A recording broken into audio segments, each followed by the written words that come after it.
during chronic infections, right? So basically, then you continuously keep on tickling the TCR of these cells, and as a result, these cells will start losing out on some of their functions. Initially, it starts with some function, but at later time point, so almost all the functions associated with any effector T cells are lost. This is called immune exhaustion. Okay, you can revive these cells from exhaustion if they are not terminally inefficient.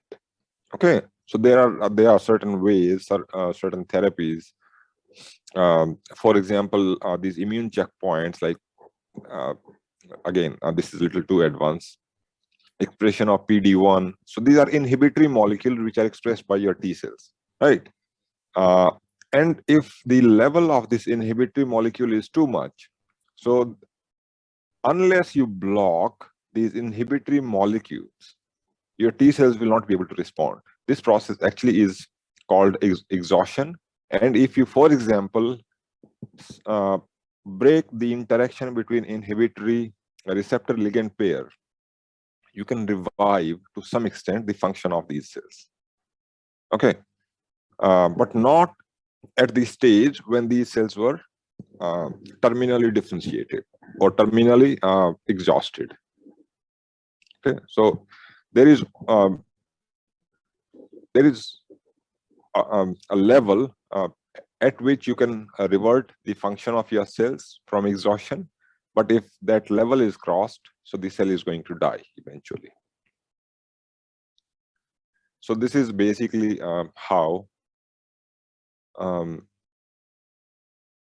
you define energy, tolerance, and exhaustion. Obviously, naive cells are not going to respond, and they are not supposed to respond because they have not really seen antigen even once. And if the antigen is not recognized by a cell, so it's not going to respond. So there, but this is not to say that these are exhausted or these are energetic or these are tolerant. Okay, this is following antigenic stimulation.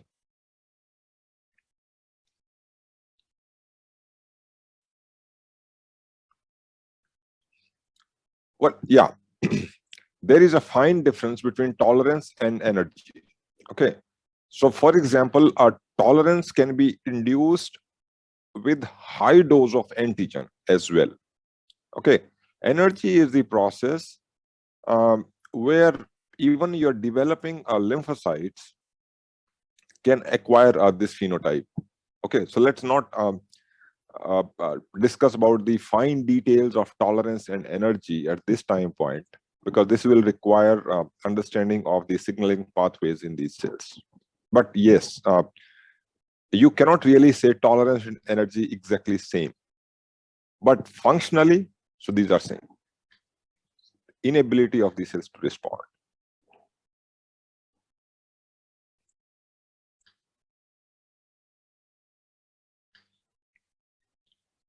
Okay, more questions?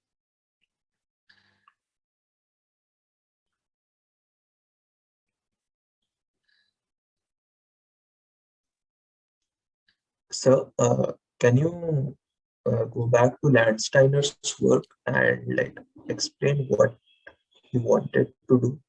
Which slide? And it was in slide 3. 3? In the very beginning, you're telling me. No. Like the slides that you sent in Moodle, the third group of slides. Okay, the last one. Okay, Yeah. so Yes. Just stop me when you. Yeah, this one. This one. One more, 97. 97. This one. Yeah. So, what was not understood here? It demonstrated the specificity. Yeah. Is it just that different haptens are like whatever, like specific antibodies for specific haptens? That's it? Yes. So basically, this is the fine specificity of your antibody molecules to this small antigenic moiety that we call as hepton. And even if you basically keep everything, the chemical composition constant, still you can lose activity because the epitope against which your antibody is binding is somehow not present in the same molecule. Okay. Or so for example, if you have antibodies, so this is basically how it was tested. Was you injected these different forms in animals and then collected antisera. Antisera is basically the serum sample which has the specific antibodies against the antigen that you injected, and in this case antigen is these heptans, right?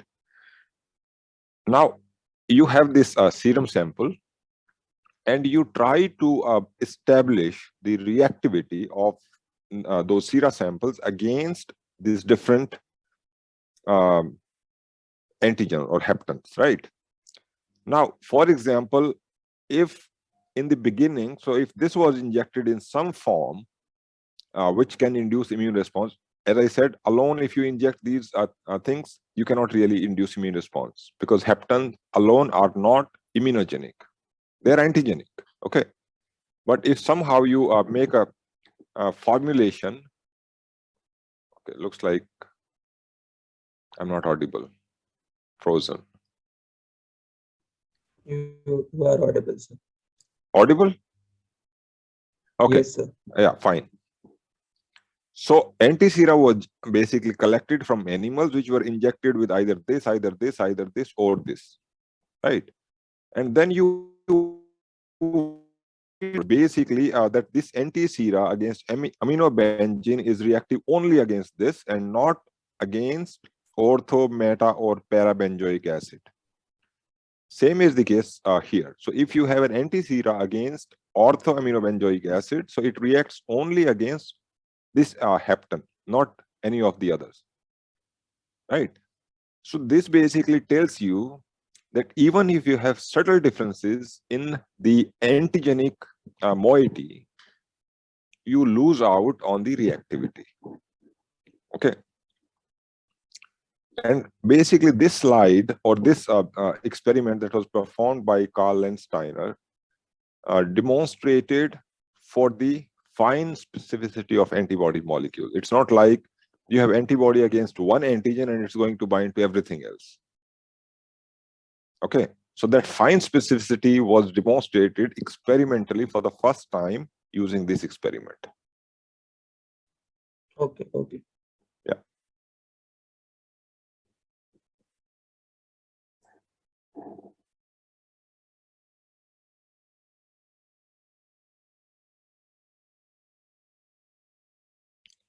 So can someone read the, okay.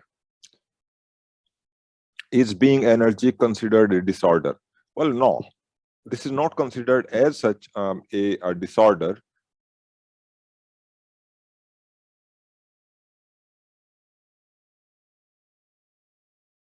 Some of these cells might recognize their cognate antigen. Cognate means the specific TCR they express, and the antigen which can be recognized by the TCR is called cognate antigen. Okay, in absence of signal number 2 and 3, and this results in energetic response. This invariably is present. Many a time, actually, you make use of this characteristic or this property to manage some of these autoreactive cells. For example, you know that in insulin, if you identify that these are the inject only those antigen without giving a signal number 2 and signal number 3, and this is going to shut down the activity of those autoreactive cells, right? So for autoimmune diseases, you can actually make use of this property. Can you energize your autoreactive T cells? So that's the question. And people have actually shown data, a lot of data, that this actually is possible. So could you go back to the flow cytometry slide? Okay, so just wait. You are hooked to that slide only. right?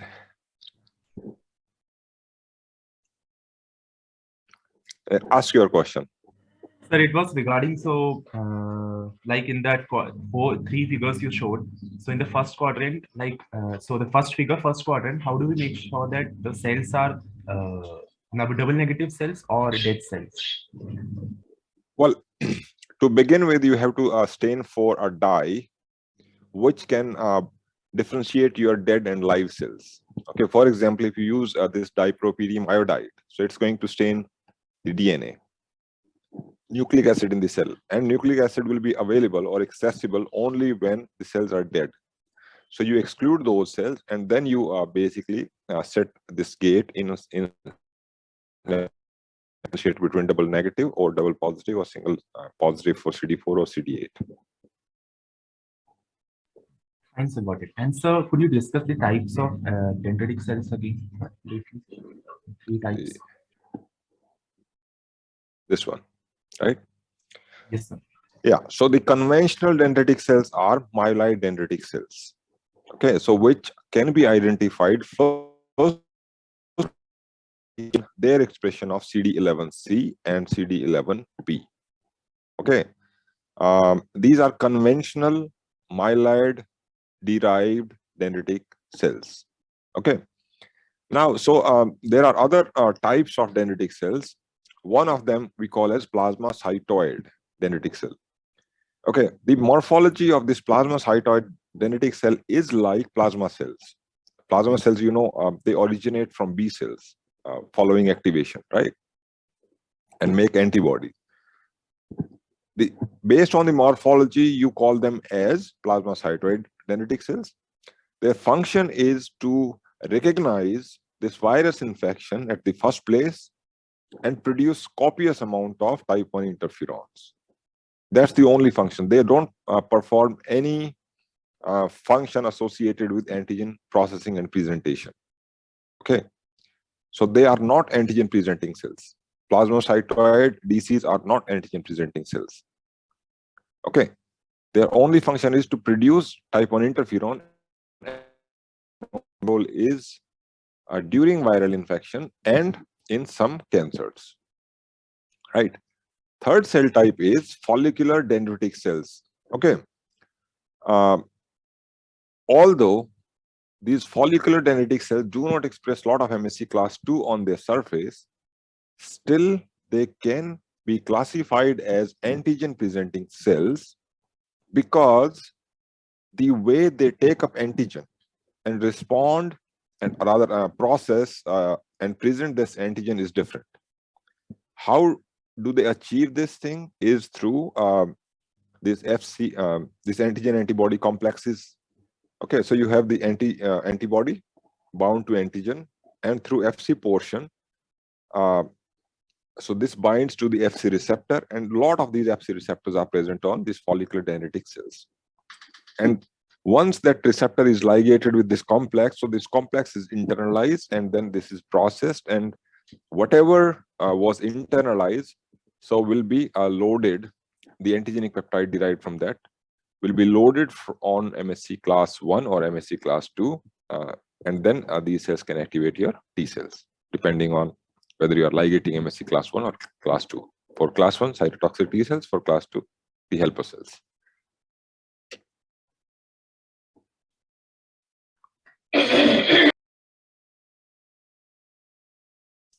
Fine, sir. And sir, lastly, could you say what is like macropinosome? In one of the slides, I saw that. Where was it? Which slide? So it was the starting of adaptive immune system. I mean,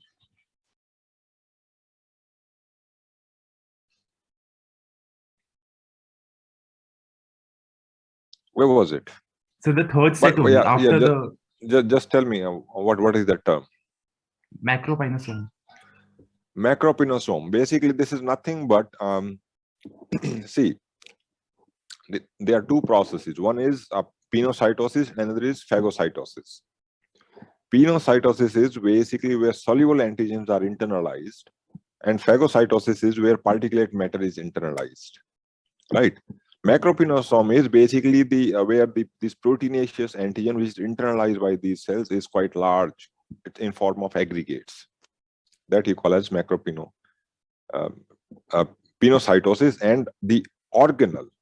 Okay, rather it's not very well defined organelle within these cells, but the structure in which these complexes, these antigenic bigger antigenic aggregate form of antigens are internalized, that process is called, rather that structure is called macropinosome. Got it, sir. Thank you. Okay, can you give an example of immunogen administered into intraperitoneal activity? How is this done? And can we administer immunogen through any route like intravenous, intradermal, interchangeably? Well, there are actually quite a few examples where things can be administered intraperitoneally. One of the typical examples is these anti-rabies vaccine or anti-rabies shot, okay, anti-sera, that is injected in patients who are bitten by probably a rabid dog. Okay, you have to inject a lot of this for 6-7 days continuously. Earlier it used to be 14 days every day. Okay, and this is actually usually done through intraperitoneal injection. It's nothing but you directly just pierce this needle in the abdominal cavity, and it will directly get there. Yeah, you have to make sure that it doesn't get into intestine or any other organ. Okay, there are ways of doing that. The next part is how is this done? Well, I also said how it can be done, but I cannot demonstrate in a theory class how this is done, right? Intravenous and intradermal. Yes, there are actually quite a few vaccines which are injected intradermally. Dermally means under the skin. This is not subcutaneous. Okay. Subcutaneous is basically you pick up a fold of your skin, for example, something like this, and you generate this cavity, and in this cavity you inject stuff. This is called subcutaneous. Intradermal is you don't have to basically make this cavity, directly inject in the skin and avoid piercing any of the muscles. And basically the site where you are going to inject is this dermal portion, dermal area in the skin. A lot of dendritic cells are present there. It's a very good route of immunization. But normally you don't use these two things interchangeably. Okay, so for example, intravenous is sometime you have to inject if you have to neutralize some toxin more or less immediately. Okay, so that because you directly inject something in circulation and it will go wherever it needs to reach. Intradermal is for inducing a good local response, and then things will move around. Next question was, can we check the positive and negative cells for multiple cell surface antigens using multiple gates yes, actually yes. Okay, so here, you can say that you can only analyze 2 markers, but you can gate out one particular cell and then you open another one and then open another one, and this way people actually have shown almost up to 40 different antigens expressed by different immune cells, and based on that you can define one population or the other. This is possible. Rather, people do it all the time. In our lab in ICER, basically we have this machine where 16-17 colors can be analyzed.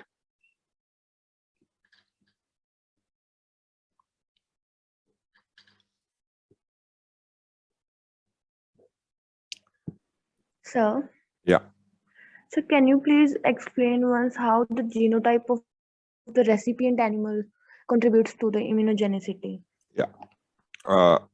If you're talking about animals, okay, predominantly in laboratory, we use these two strains. One is C57 Black 6 and another is bulb C.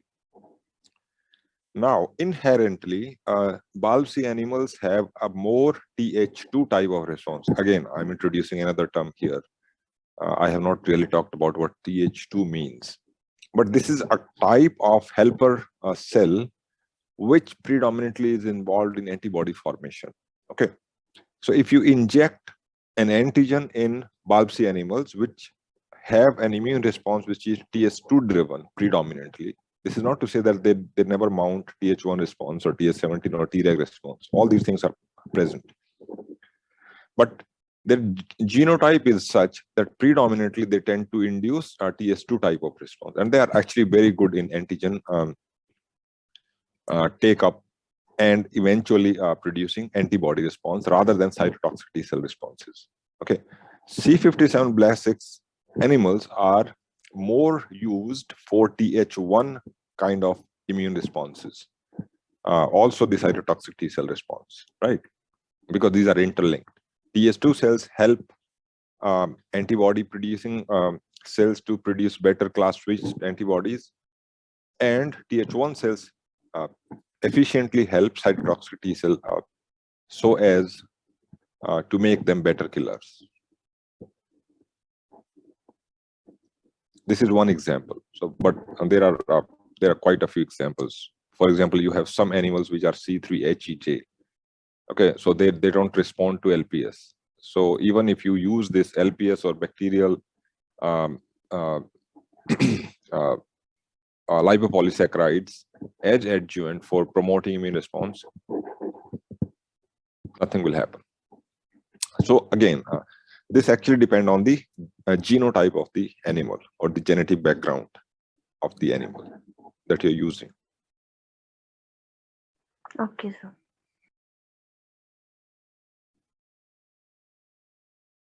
Okay, with regards to the same coronavirus vaccine administration, we know that mRNA vaccines are given intravenously. No, well, that's wrong. They are given actually intramuscularly. Okay, they are given actually intramuscularly. So why can't we use intravenously? Well, intravenous is a very bad way of doing anything, at least when it relates to public at large. Either you go with subcutaneous or with intramuscular injection. Intradermal can be used, but you actually require highly skilled vaccinators. Okay, so you also have to actually look at the simplicity of the procedure. Not many people are able to inject intravenously that efficiently, and not in field conditions for sure. Okay, so usually intravenous injections are given actually in hospital settings. Yes.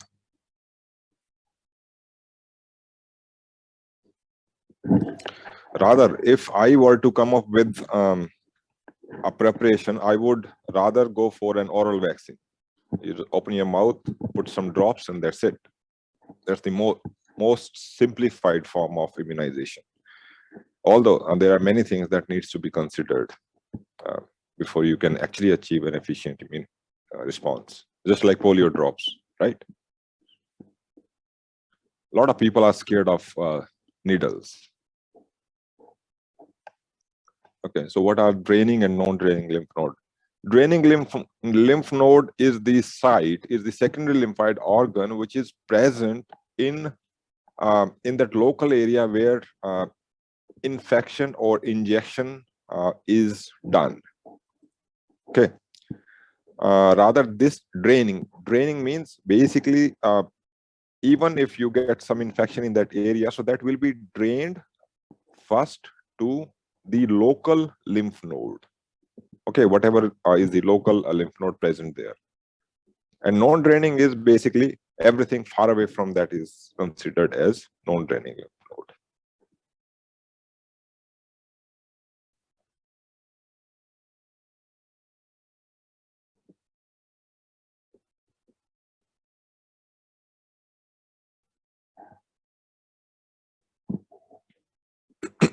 Okay, more questions. Obviously, you are not going to have a quiz today, so because I did not announce it beforehand. So now tell me, so when is your first mid-sem?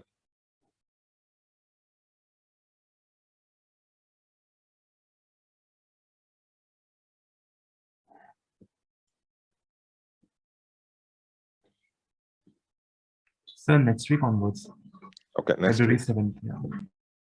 Yeah. Take, then we will have your first mid-sem next week. After that, we will think of another quiz or so.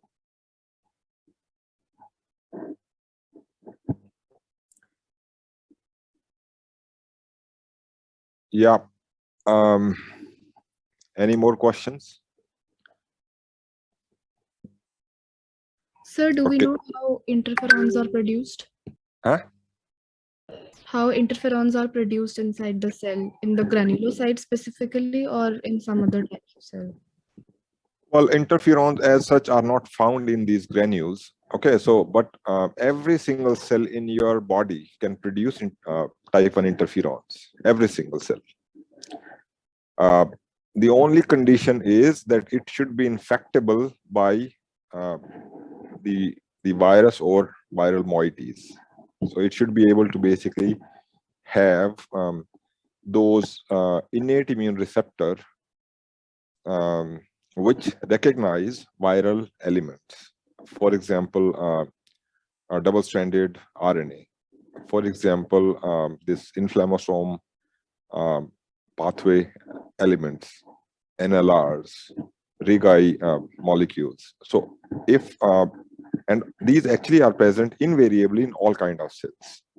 Okay, and whenever a virus is internalized and infecting these cells can produce a lot of interferons.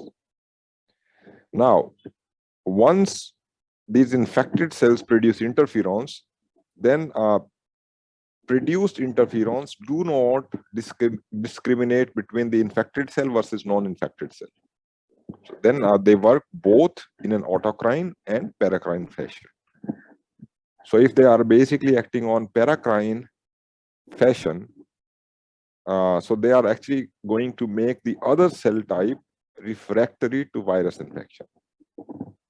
Because one cell is already infected, so you cannot really do much about it, right? But other cells can be prevented from getting infected.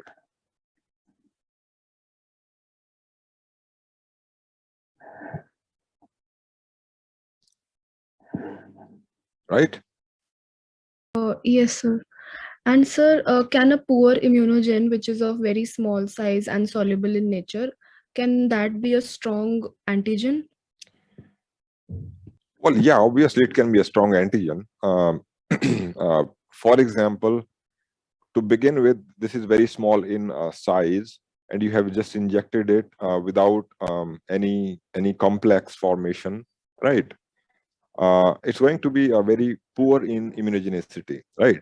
But in another animal, you injected this using some of these innate immune receptor ligands, TLR7 ligand or TLR4 ligand, right?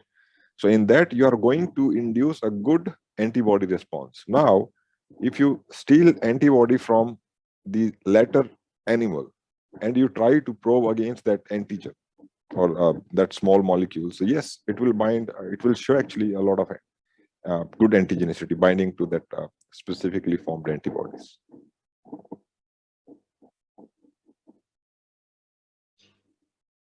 Okay, sir. So poor immunogen can be converted into good immunogen to some extent. Okay, there are limitations by appropriately changing the formulation. If you include TLR ligands, if you basically come up with a better adjuvant, if you find a way of better delivering this antigen to your antigen presenting cells, so these are all the ways which can be used to make a poor immunogen into a good immunogen.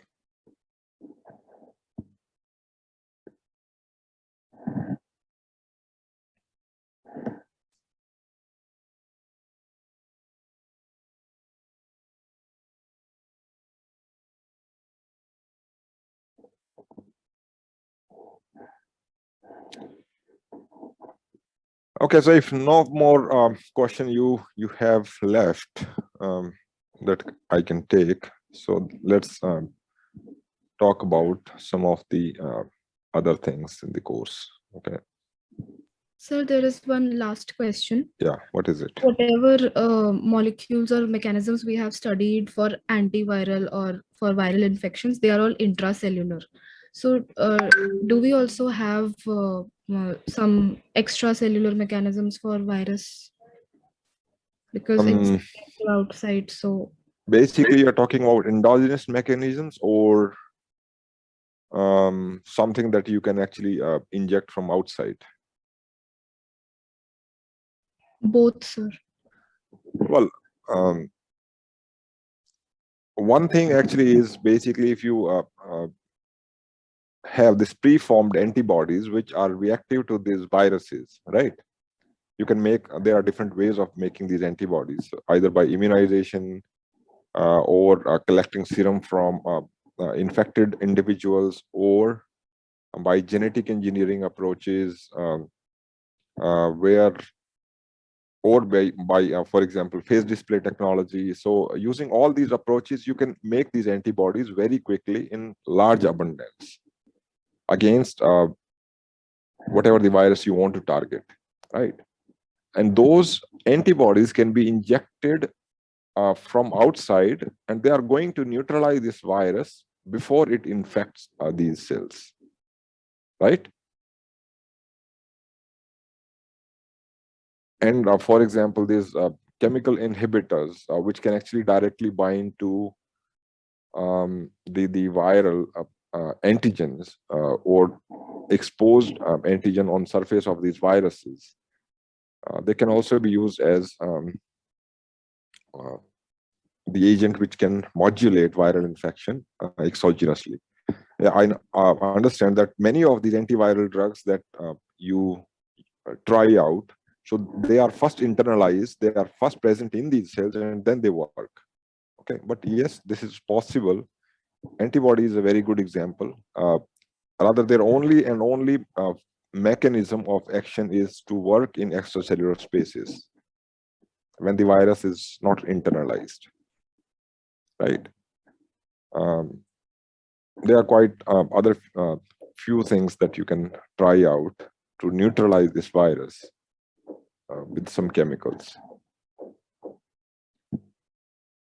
You have also a class of molecule that we call as galactins or lectins, because many a time these virus molecules, these antigens on virus are highly carbohydrate decorated, right? So these lectins can actually bind to those, and they can block the infectivity of these virions or viruses. Okay, sir. Yeah.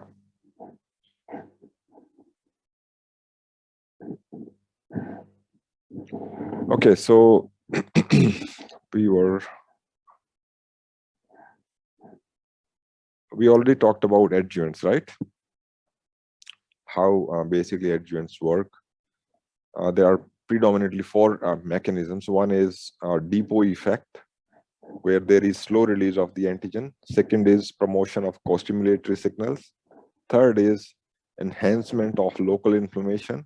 And fourth is once your cells are activated, so you can actually then make more number of those cells by non-specific proliferation of these lymphocytes, which is helped by adjuvants, right? The next thing that we are going to talk about is epitopes. What are different types of epitopes, and what actually is epitope? Okay, now you have to understand that when we talk about antigen and epitope, these are actually different things. Okay, on one antigen, there can be thousands and thousands of regions which serve as epitope. Okay, so not everything present in a, for example, 100 kilodalton protein or a 30 kilodalton protein interacts with the specific receptor present on lymphocytes. Okay, these are only certain sites, very discrete sites present on these antigens which interact with the specific receptor expressed on lymphocytes. These are called epitopes. And the other name of epitopes is antigenic determinants. Okay, so essentially epitope is an immunologically reactive region of an immunogen that bind to antigen specific membrane receptors. Okay, that can be present on T cells, that can be also present on B cells. Or in case of B cells, the surface receptor that you have is essentially an antibody molecule, okay, with little changes. Now, if this antibody is secreted out, so that should also bind to the same epitope. Did you understand the difference between epitope and antigen? Antigen is a stretch of amino acid, and on this stretch of amino acid, so you can have multiple different epitopes. Antigen is one, but epitopes can be different. And different epitopes means they are going to be recognized by different TCRs or BCRs present on different lymphocytes. So one antigen does not activate only one particular kind of lymphocyte. It's going to activate many different antigen specificities of T cells or B cells. Clear? So the region which actually make contact with the TCR or BCR is called epitope. And now you also know, basically counter structure of the epitope would be paratope. Epitope is present, for example, on this antigen. Okay, so you have this antigen, and this is, for example, one epitope, right? This one. Now, paratope is, for example, if the antibody is coming here, and it's recognizing this epitope, now the structure of the antibody which interact with the epitope is called paratope. Okay, paratope and epitope are actually complementary. Complementary means depending on what epitope you have, the size and composition and shape of your paratope will also be different. Okay, now Sir, yes. so the epitopes can be in chemically the proteins, carbohydrates, anything like, right? Well, sir? yeah, it can be anything, but even the side chains of amino acid. Okay, so somehow if you have more or less the same amino acid, but you have actually changed those side chains, so that will generate also a different epitope. Fine, sir. Okay, so now these epitopes can be classified as T cell epitopes or B cell epitopes. Now there are some distinct properties of T cells and B cells epitope, B cell epitopes, right? One, and that we are going to discuss now. So the recognition of antigens by T cells and B cell is fundamentally different. First of all, you have to understand it. And why is it fundamentally different? Because T cells do not recognize antigenic determinants or epitopes if the antigen has not been processed and then presented on surface of these class 1 or class 2 MHC molecules. This is for T cells. But for B cells, the whole proteinaceous molecule, okay, depending on what epitope this is presenting, so can be recognized. So it doesn't require its further interaction with the MHC molecule. So this is how B cells and T cells see antigen. T cells cannot see this antigen or antigenic determinant without the help from MHC class 1 or MHC class 2. But B cells can do it very efficiently without requiring any help from MHC molecule. Okay, so this is one difference. Second is because B cells bind to these antigens, right? And antigen in this case is basically in solution. It's in free form. It's not tethered with anything. It's not tethered with, for example, an MSC molecule. So this is actually free. Now, if it is free, so that means some of the elements, some of the epitopes on this soluble antigen have to be exposed. And those antigens which are exposed are more likely to serve as B cell epitopes, right? See, the epitopes, what BCR recognize, they tend to be highly accessible. That's the key word. Accessible or exposed on the surface of this antigen. There can be some epitopes which are actually hidden.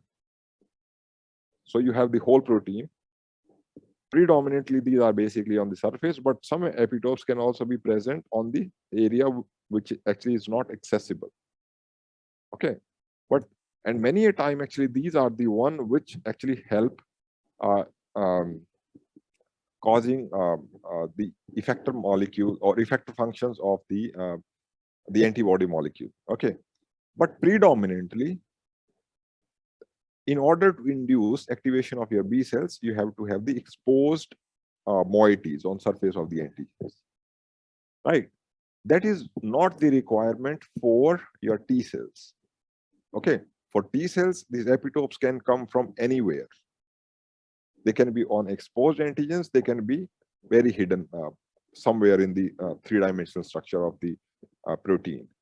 And the simple reason is because this whole antigen first needs to be processed through this machinery, right? That we call as proteasome or phagolysosome, where a lot of these proteases are going to basically cut it into small pieces. And those small pieces of 7-8 amino acids will then serve as T cell epitope. Sometimes they can be 14 amino acids, sometimes they can be 7 to 9 amino acids. The shorter are the epitopes, so they are better fitted onto MSC class 1, and longer epitopes are going to better fit on MSC class 2. So these are basically for T helper cells and for T cytotoxic T cells. But in from this slide point of view, so you have to remember how T cell see antigen and how B cell see antigen is different. Predominantly, B cell epitopes are exposed on the surface of this antigen or immunogen. This is not true for T cells, because for T cells, whatever is recognized, these are basically the linear sequences. Okay, so they don't have to be exposed. This linear sequence, because first this has to be processed, cut, and then loaded onto MSC class 1 or class 2 in order to.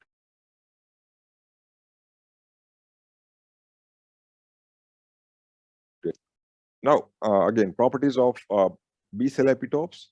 These are predominantly hydrophilic amino acids, because whatever is exposed will be hydrophilic. If it is not exposed, so this is going to be hydrophobic. And those hydrophobic are not serving many a time as good B cell epitopes. Okay.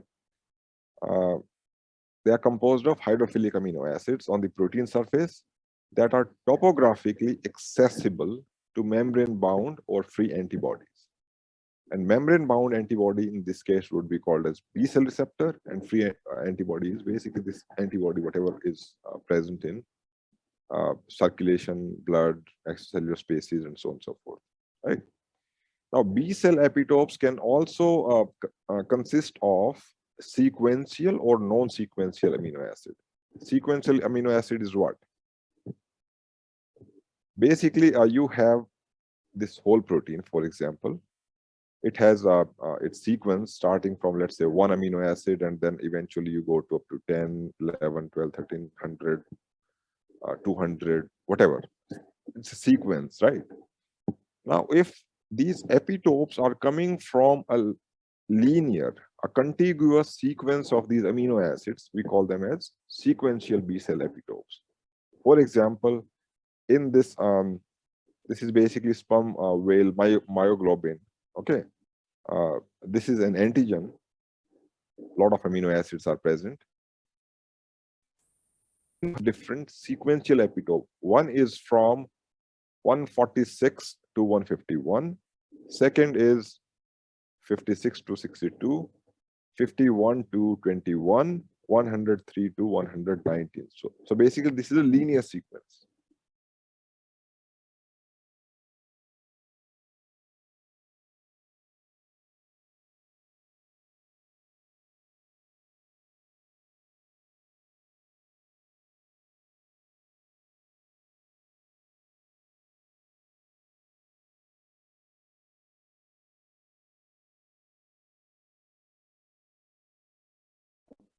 Non-sequential, okay, or conformational epitopes.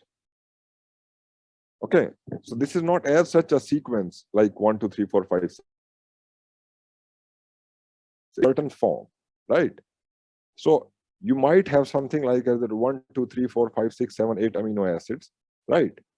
And then eventually another fold comes up, right?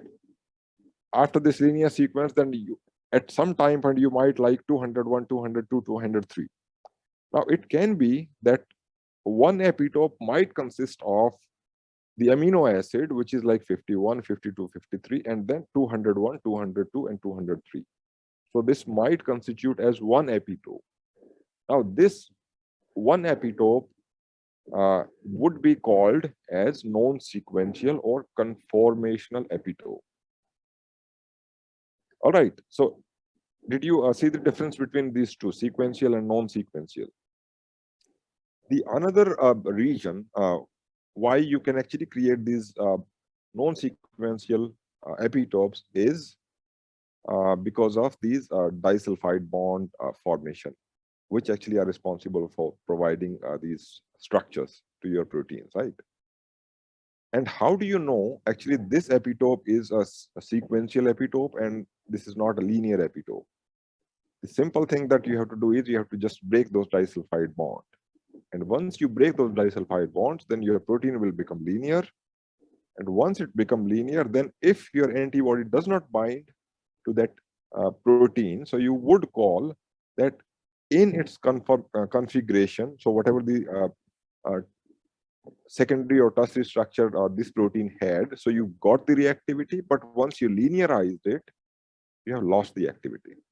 So now the antibody is not binding. So this is how you classify between sequential and linear epitopes.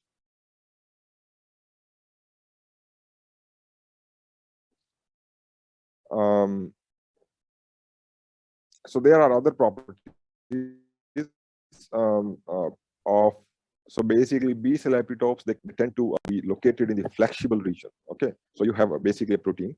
Okay, maybe you have a stalk which does not move that much, but then you have a head region which actually can keep on moving, right?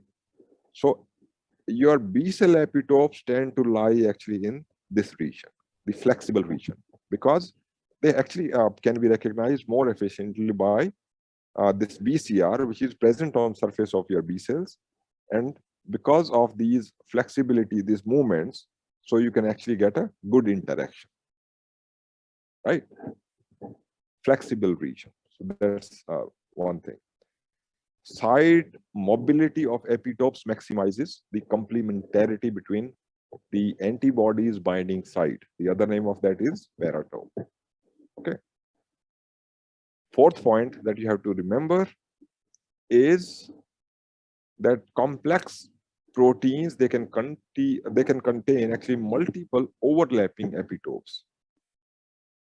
Okay, so as I said, so you have a linear sequence. One epitope can be from 1 to 10 amino acid. Another can be from 5 to 15 amino acid. Another can be from 9 to basically 14 amino acids. So overlapping region.